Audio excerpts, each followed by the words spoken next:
Thank you very much, Mr. Brooks. Thank you, Madam Chair. My comments and question are directed primarily at Dr. Schmidt, but if there is time remaining after he responds, and Dr. Servain or Dr. Abdullah, feel free to join in as you wish. I'm looking at Dr. Schmidt's written testimony, and I'm going to read some quotes from it. Quote, "The United States now faces an economic and military competitor in China that is aggressively trying to close our lead in emerging technologies." Quote, "China's well-documented espionage, intellectual property theft, and talent recruitment programs are disadvantaging our companies, our universities, and our military. The findings of a recent Senate investigation into China's methods to unfairly exploit United States taxpayer-funded research for its own benefit is a case in point." Quote, "My concern is that China tries to fulfill a vision of high-tech authoritarianism.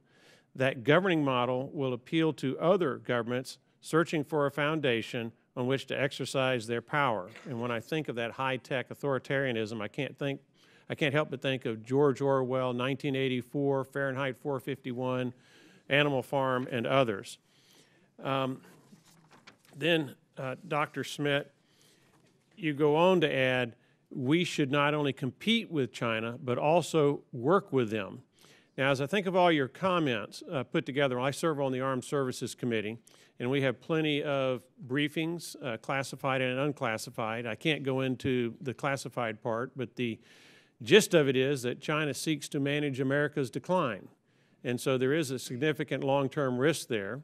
Certainly their military prowess is increasing. The challenges associated with their claims to the South China Sea are troubling for that region of the world.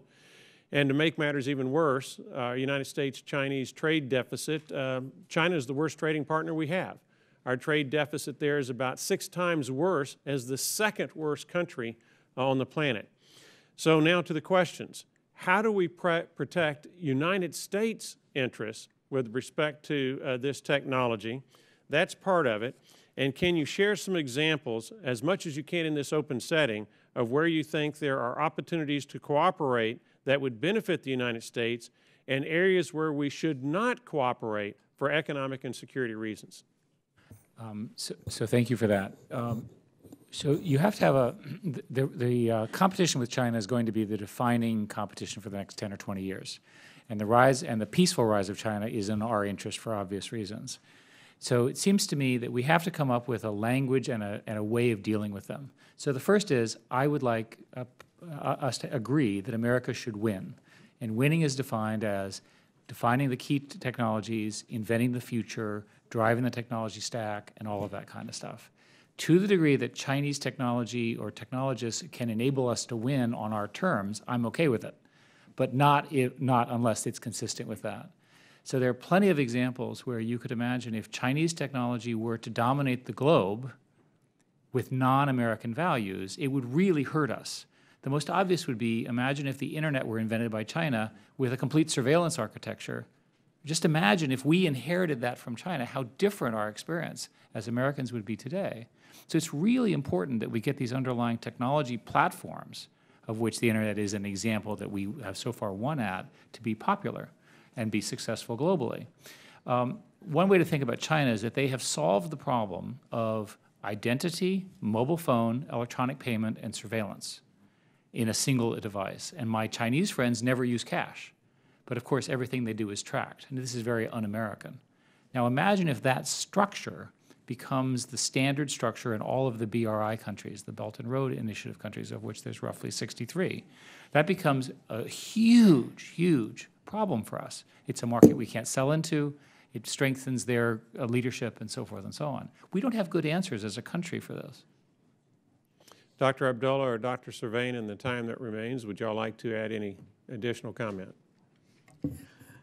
I say briefly, certainly we need heightened vigilance, as the information yesterday about the arrest of the prominent Harvard chemist suggests, looking at conflict of commitment, conflict of interest, and we need partnerships between the federal government and the universities to do that.